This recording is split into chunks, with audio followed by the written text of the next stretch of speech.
اچھا یہ کچھ لوگوں تو اپنی معنویت کے ذریعے سے پہنچ جاتے ہیں، دیکھ لیتے ہیں بھئی آگے کیا ہونے والا ہے ان کی زندگی میں، مثلا مریں گے اس کے بعد کیا ہوگا. کچھ لوگ اس بات کو اپنی معنویت سے حاصل کرتے ہیں. کیا فنڈامنٹلی فلسفیکلی اس بات کو سمجھا جا سکتا ہے کہ آگے کیا ہونے والا ہے؟ ہاں یہ ہو سکتا ہے. فلسفیکل فیلڈ کے اندر بغیر اس اسپریچول ڈیولپمنٹ کے بھی سمجھا جا سکتا ہے کہ آگے کیا ہونے والا ہے. میں اس کی ایک جھلک آپ کی خدمت میں عرض کر دوں. آج میں کہیں پہ پڑھ رہا تھا، اس سے مجھے تھوڑا سا ایک کلو ملا تو میں اس میں تھوڑا سا اٹریکٹ ہو گیا، اور ابھی یہ جملے جو آئیں تو مجھے لگ رہا ہے کہ نہیں اس کا گراؤنڈ ہے کہ اسی کے اوپر 2-4 جملے عرض کر دوں. اب یہ چند منٹ باقی ہیں، یہ بھی اس میں پورے ہو جائیں گے. درود بھیجے گا محمد و آل محمد پر. صلی علی محمد آل محمد واجل فرج. ہم کئی دفعہ ایسی باتیں ادھر ادھر کر چکے ہیں، اس کو تھوڑا سا سم اپ کرتے ہیں. مرنے کے بعد جو کچھ ہونے والا ہے ہمارے ساتھ اس کے سوا نہیں ہوگا جو ہم نے کیا ہے. یہ بات طے شدہ ہے. دیکھیے آپ آج آئی آر سی میں بیٹھے ہوئے مجلس سن رہے ہیں، صحیح؟ آپ نے آئی آر سی بنائی تھی؟ نہیں. میں نہیں بنائی؟ نہیں میں نے بنائی. اب یہاں کوئی بیٹھا ہوگا جو اس کے بنانے والوں میں رہا ہوگا، لیکن ہم نے نہیں بنائی، صحیح ہے. لیکن ہم آئی آر سی سے فائدہ اٹھا رہے ہیں، اس امام بارگاہ سے یہاں بیٹھ کے مجلس پڑھ رہے ہیں، سن رہے ہیں، سارے کام کر رہے ہیں، جبکہ ہم نے نہیں بنائی تھی. یہ برزخ میں نہیں ہونے والا. برزخ میں جو کچھ ہوگا وہ ہمارا ہے، سب کچھ. زمین لے لو، دیوار لے لو، گھر لے لو، پتھر لے لو، جنگل لے لو، جانور لے لو، کھانا لے لو، جو کچھ لے لو وہ ہمارا ہے. کیا مطلب؟ ہم نے بنایا. بس پہلا قانون تو یہ سمجھ لیں کہ برزخ کی زندگی کا سب کچھ ہم ہیں. یہ جو امام نے فرمایا نا تم لوگ اپنے اعمال کی گروی میں ہوگے، وہ یہ ہے. جو کچھ آئے گا وہاں پر، کون ہمسایہ ہے، کون آپ کے گھر کے سامنے رہتا ہے، کون برابر میں رہتا ہے، کس کے ساتھ آپ کا اٹھنا بیٹھنا ہے، کیا تکلیف ہے، کیا پریشانی ہے، کیا سہولت ہے، سب کچھ A to Z آپ کا میرا کیا ہوا ہے. پہلی بات. اچھا اب ایک اس میں یہ دیکھتے ہیں اگر یہ ہمارا ہی کیا ہوا ہے تو ہم کوئی چیز خراب کیوں ہونے دیں گے؟ مثلا اگر میں آپ کو بٹھا دوں ایک کمپیوٹر کے اوپر اور آپ پروگرامر ہوں اور آپ سے کہوں کہ بھائی تم ایسا کرو کہ اپنے جس گھر میں تم رہنا چاہتے ہو، آپ آرکیٹیکٹ ہیں، آپ پروگرامر ہیں، سب کچھ ہیں، وہ تم بنا لو. جو تم بناؤ گے وہ ہم تمہیں فزیکلی بنا کے دے دیں گے. ٹھیک ہے؟ آپ بیٹھ گئے، آپ آرکیٹیکٹ ہیں، آپ گھر بنائیں، جو گھر آپ بنائیں گے وہ ہم آپ کو بنا کے دے دیں گے. تو آپ اچھا بنائیں گے یا برا بنائیں گے؟ کون احمق برا بنائے گا؟ اچھا بناؤں گا تو میں ہر چیز اچھی بناؤں گا، بالکل اچھی بناؤں گا، ٹاپ آف دا لائن اس میں فکسنگ لگاؤں گا، سارے کام اچھے کر دوں گا. یہ ہے صحیح. اگر برزخ کی زندگی ساری وہ ہے جو میں نے بنائی ہے تو میں وہاں جا کے اس کو چینج کیوں نہیں کر پا رہا؟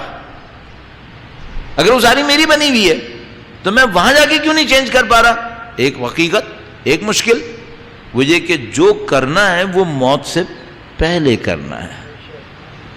موت سے پہلے تک آپ آرکیٹیکٹ ہیں، آپ انجینئر ہیں، آپ مستری ہیں، آپ سب کچھ ہیں. موت کے بعد آپ اس بلڈنگ کا پیس ہیں. بس موت سے پہلے آپ سب کچھ ہیں. آپ ہی آرکیٹیکٹ ہیں، آپ ہی راجز ہیں، آپ ہی مزدور ہیں، آپ ہی انجینئر ہیں، سب کچھ آپ ہیں. آپ نے بنانا ہے، آپ نے سنوارنا ہے، آپ نے اس کو اٹھانا ہے. جیسے ہی مرے آپ کی یہ ساری پوسٹ آپ سے لے لی جائیں گی اور آپ سے کہا جاتا ہے کہ جو آپ نے بنایا تھا آپ اس میں جا کر تشریف فرما ہو جائیں. صحیح. اچھا اب تیسرا اسٹیج، اگر میں نے بنایا تھا تو کیا مجھے یہ پتا ہے کہ میں کیا بنا رہا ہوں؟ ابھی بھائی اگر یہ میرا بنایا ہوا ہے تو مجھے کیا پتا ہے کہ میں کیا بنا رہا ہوں؟ نہیں پتا. کیا مجھے بتایا نہیں گیا تھا کہ تم بنا رہے ہو؟ ہاں یہ بات تو ہے. ہاں ٹھیک ہے مجھے نہیں پتا کہ میں بنا رہا ہوں، لیکن کیا بتایا گیا تھا یا نہیں بتایا گیا تھا؟ بتایا گیا تھا. صحیح، بتایا گیا تھا. کیسے بنا رہا ہوں؟ آخری سوال، کیسے بنا رہا ہوں؟ اب یہ انٹرسٹنگ سوال ہوا یا نہیں ہوا؟ بنا کیسے رہا ہوں؟ ہاں اب اس کو ذرا سا دیکھ لیجئے گا. ہمارا ایک اندر کا نفس ہے، اس کی ایک خواہش ہے، اور ایک سامنے میدان عمل ہے جس کو ہم لوگ ریالٹی کہتے ہیں، واقعہ. میری خواہش اور واقع میں رکاوٹیں آتی ہیں. کبھی میری خواہش واقعہ بنا پاتی ہے, کبھی میری خواہش واقعہ نہیں بنا پاتی. صحیح, میں چاہتا ہوں امام تشریف لے آئیں, یہ میری خواہش ہے انشاءاللہ. ابھی تشریف نہیں لائے, ظہور نہیں ہوا, تو میری خواہش ہے, ہوا نہیں ہے. صحیح ہے.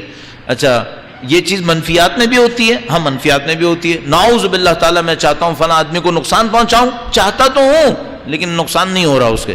کیوں؟ بلاخر میری خواہش اور واقع میں فرق ہے. صحیح ہے. اب غور دیکھیے گا, یہاں پہ برزخ میں یہ فاصلہ ختم ہو جائے گا. برزخ میں یہ فاصلہ ختم ہو جائے گا. کیا مطلب؟ آپ کے اندر جتنی بھی خواہشات تھیں اور عادتیں تھیں وہی وہاں کریٹ ہو جائے گا. جتنی بھی خواہشات تھیں, جتنی بھی عادتیں تھیں, چاہے یہاں پوری ہوئیں چاہے پوری نہیں ہوئیں, وہ وہاں پہ کریٹ ہو جائے گا. اب صرف یہ دیکھ لینا کہ عادت اور خواہش تھی کیا. صحیح ہے.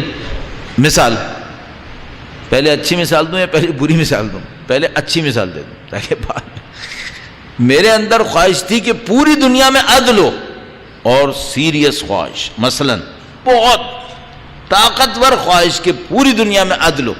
اچھا, اس خواہش ہونے کا مطلب یہ ہے کہ اگر مجھے کوئی ظلم کی دعوت دے تو میں قبول کروں گا؟ نہیں.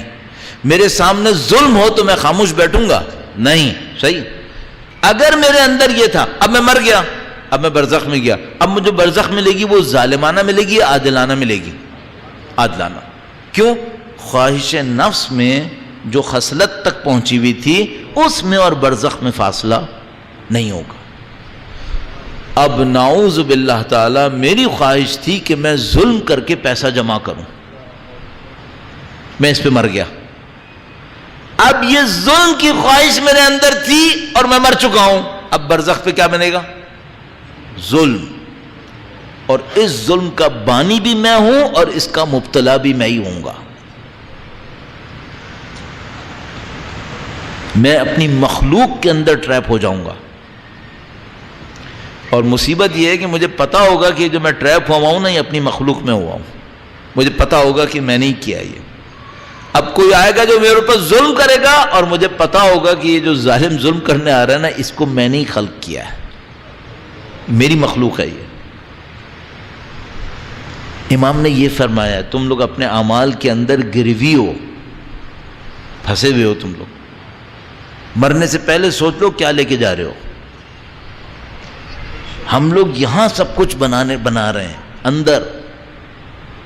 یہ اس خاطر اتنا قلب اہم ہے, اس خاطر اتنا اہم ہے کہ خصلتیں اچھی ہوں, اس خاطر اتنا اہم ہے کہ خواہشیں اچھی ہوں, عادتیں اچھی ہوں, چونکہ یہ خالق ہیں, ان کنٹرول خالق ہیں, بناتے چلیں گے. کمر شکن ہے یہ مصیبت کمر شکن ہے کہ آپ کو مرنے سے پہلے کرنا کیا کیا ہے. درود بھیجیں محمد و آل محمد پر. ما صلی علی محمد محمد عجل فرج. سوائے اس کے کہ وہ مدد کریں کوئی راستہ نہیں ہے, واقعاً کوئی راستہ نہیں. کہاں سے اپنے اندر سے ساری چیزیں کریت کے نکال دیں, کہاں سے اپنے اندر سے اتنی پاکیزگی انسان ایجاد کرے کہ مرنے سے پہلے یہ ساری مصیبتیں ختم ہو چکی. نہیں ہو پاتا. بہت کوئی خوش قسمت ہوتے ہوں گے جن کے ساتھ ایسا ہو جاتا ہوگا. ایک راستہ ہے, کاش کہیں سے شہادت مل جائے. یہ ایک راستہ ہے کہ پہلا قطرہ خون زمین پر گرنے پر خدا سب بخش دیتا ہے. یہ ایک راستہ ہے. یا شہادت ملے عملی, جیسے میں نے ابھی عرض کیا, قطرہ خون زمین پر گرے, کم از کم فکری شہادت مل جائے, فکری شہادت مل جائے. اب میں جملہ ایک عرض کروں گا, کچھ لوگوں کے سر کٹتے ہیں فزیکلی, کچھ لوگوں کے سر کٹتے ہیں اسپریچولی. یا تو ہمیں وہ فزیکل شہادت مل جائے یا وہ اسپریچول شہادت مل جائے. بغیر شہادت کے مریں گے مصیبت میں پھنس جائیں گے. اللہم ارزقنی شفاعت الحسین یوم الورود. اللہم ارزقنا فی الدنیا زیارت الحسین وفی الآخرت شفاعت الحسین. یہ جو تیسرا جملہ ہے یہ بڑا خطرناک ہے، اللہم احشرنا تحت لواء الحسین، اللہ اکبر، پرچم حسین کے نیچے محشور فرما۔ امام حسین کا لقب ہے سید الشہداء، شہداء کے سردار، تو اس لواء اور پرچم کے نیچے کون جمع ہونے والے ہیں؟ شہداء، یا جسمانی شہید ہوئے ہوں یا کم سے کم وہ روحانی شہید ہو چکے ہوں۔ تو انسان کو ان میں سے کچھ پکڑنا پڑے گا اپنی زندگی کے اندر کہ خدایا ان میں سے کچھ نصیب کر دے۔